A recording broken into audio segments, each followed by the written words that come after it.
YouTube, how's it going? The Goat House is back, and today we're looking at my top landing spots for Earl Thomas. It's been a few days. He's still unsigned. I kind of thought he would sign with a specific team right away. We'll talk about that team in a little bit. Got other teams, and we'll talk about why those are the most likely landing spots. I do think it's a possibility he remains unsigned going into the season. That's actually a possibility, which is kind of weird, but I don't know if teams want to throw that. Some teams maybe don't want to throw that character into their locker room right now, but I'd say most likely he gets signed. We're going to talk about those teams. We can do the same thing for Jadeveon Clowney if he remains unsigned here in the next couple days. Plenty of other videos trying to reach that 60K goal early in the year here, full coverage. So you're going to want to subscribe, turn notifications on, join us for all that. Weekly picks, score predictions, power rankings, much more every single week. You're going to want to follow that Twitter. During live games, I'm tweeting nonstop, always talking football. We have an Instagram, more active on that during the season, a podcast as well, and extra content, bonus content on that Patreon, including you possibly can get into our fantasy league through that. So you're going to want to check that out. But let's go on to the top landing spots here. We're going to talk about the Atlanta Falcons first, actually.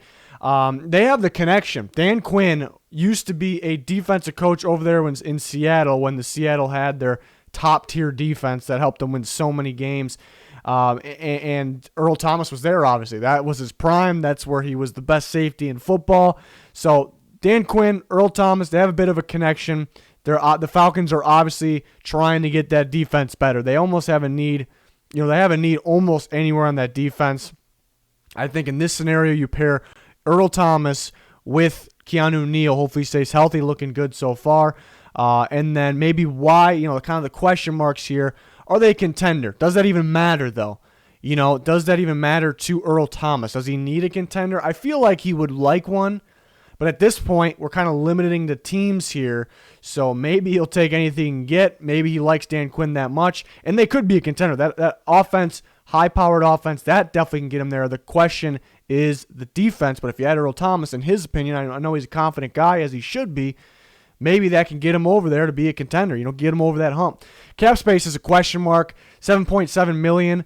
I had this kind of in red first with an X, like they don't have enough cap space. $7.7 million isn't enough, but it actually could be. Like I said, there's a possibility. There's a possibility that there are no teams that would like him because they're settled in. They like their chemistry. They don't want anything. I'm not saying Earl Thomas will ruin a locker room. I'm saying most likely he wouldn't. But teams maybe won't want to risk it. So that'll leave only a few teams, maybe one team, maybe the Falcons, and $7.7 million on a 1-year deal or a 2-year deal might be able to get the job done, actually. So that's kind of a question mark up in the air there, but mainly here is that Dan Quinn connection for the Falcons. And Earl Thomas and Keanu Neal will be pretty fun. They have other options too, but can't be afraid to get better, especially when you're trying to get better on this defense here for Atlanta. The Chargers are next. First thing, connection. Gus Bradley was also part of that coaching staff in Seattle with the Legion of Boom here. Gus Bradley, great defensive mind. Dan Quinn, same thing. That's how they got their jobs. It's because what they did in their time in Seattle. So that's definitely appealing. Earl Thomas and Gus Bradley have to have a connection. Potential elite defense. It looks like on paper it should be right there. I don't really throw the elite word around too often. It's pretty tough for me to do it, but I'm not going to say guaranteed or they're not going to be. They potentially can be an elite defense. You add Earl Thomas to the mix, it's definitely going to help their case. They have Derwin James who's going to play strong. Desmond King could potentially play free or he can play in the slot. They have Nasir Adderley, so they have options there, of course. But, to me, Earl Thomas, you get better. You make this defense borderline elite to probably better your chance to be elite. And that way Desmond King can actually go play where I think he belongs, but he can play all over the place. A heck of a player, but in the slot, nickel corner, so that's definitely appealing. That's what makes it appealing to Earl Thomas. Gus Bradley and a potential elite defense. Cap space, $13.8 million will be enough. They have a ton of cap space in the future, but they have a ton of free agents. So, depending on the length of this deal, what kind of length does he want? How many years does he want? Contender, question mark. If this was 5 years ago, I'd say most definitely, because you always hear the term defense wins championship. That was definitely the case, back then, not too long ago. Is it the case now, though? kind of up in the air. This defense is that good. It could be that good, or they could get that far, but the offense kind of holding them back from being a contender, but they're not guaranteed to not be or to be, so that's why I kind of put it with a question mark there. But a lot of things that say this could be appealing for Earl Thomas. Next, we'll talk about the Eagles.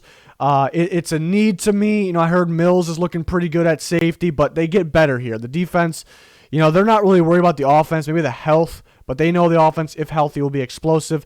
The defense, you add Darius Slay, but you're really weak at the linebacker position. You already have some injuries on the D-line. The secondary could get better. You want to make this worth it. You want to make a Darius Slay pickup worth it. You're also a contender. So contender for sure. That's great for that's good news for the Eagles because they feel that they can go get this piece and it'll help them. And it's great for Earl Thomas because he'll probably want to play for a good team. Cap space now is the key word here. Right now they have $23.5 million in cap space. That is plenty enough.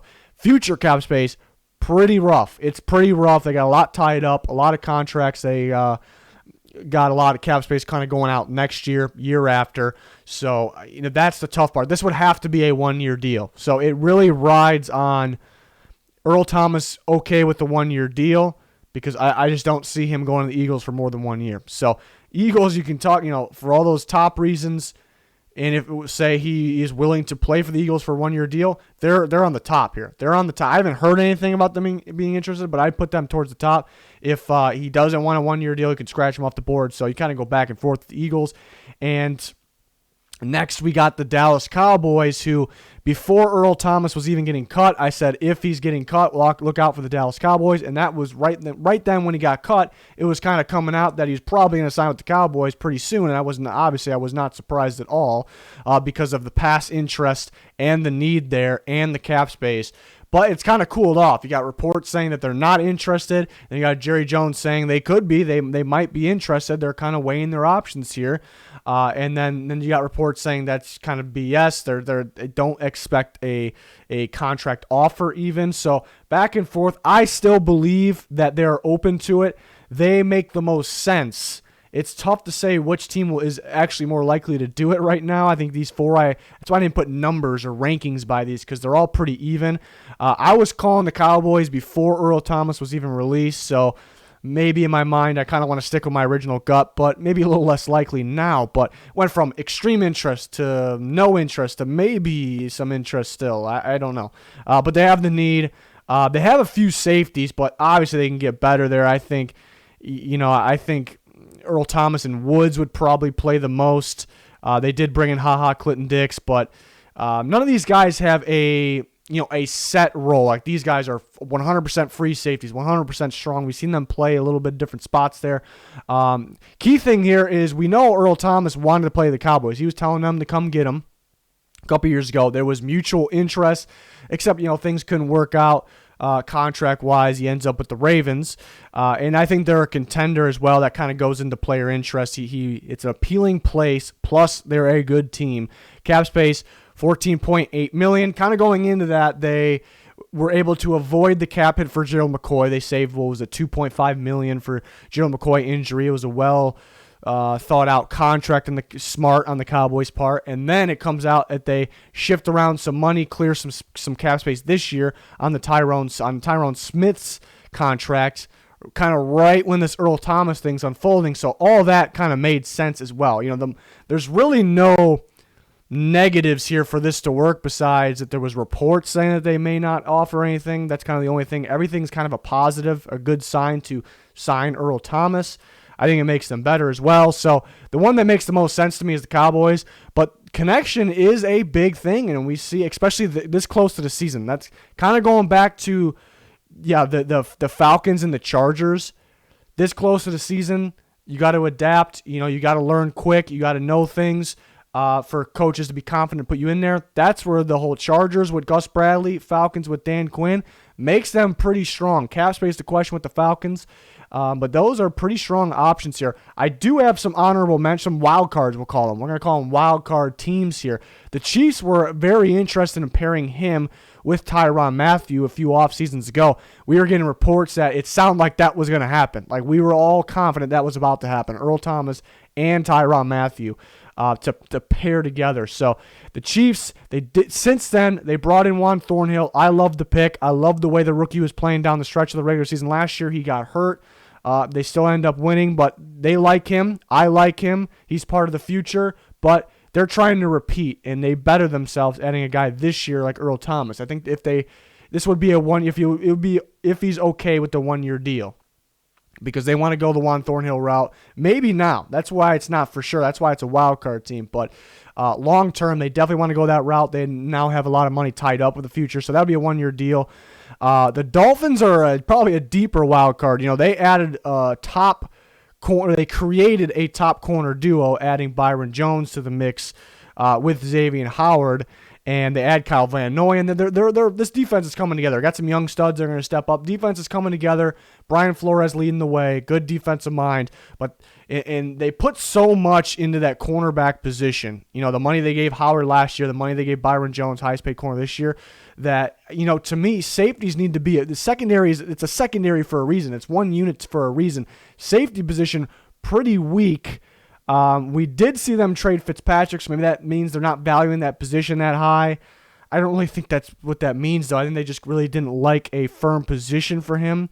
It's not like his contract was coming to an end. They had to get rid of him before they had to, decide on spending a bunch of money. It wasn't really the case. So I think adding Earl Thomas would make this defense that much better. Would he want to play there, though? That's kind of the question. The Browns need secondary help, and Grant Delpit, who was kind of slated to start at free safety, goes down, unfortunate injury, so they could add Earl Thomas. I'm kind of on the most likely not side of this because they're such a young defense. Adding Earl Thomas really isn't going to – it's going to make them better. It's not going to turn everything around, though.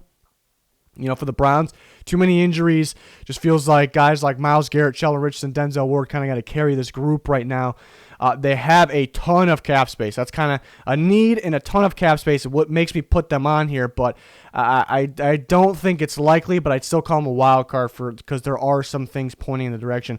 The Niners, interesting, said they were interested. It was reports saying they were interested, and then Shanahan came out and said that they're not. They're good with their team.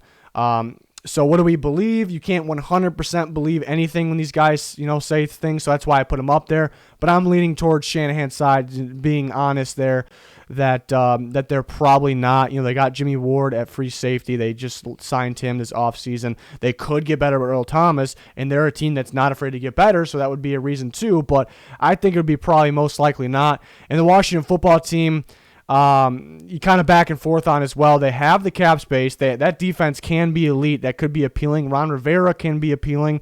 Old school defensive coach, so I think he can put up with his emotions out there. Sometimes that's a good thing to some of these guys, that they don't want them to get any fights with their teammates, but they really want to be into it, want their teammates to be great. That's the way they look at things.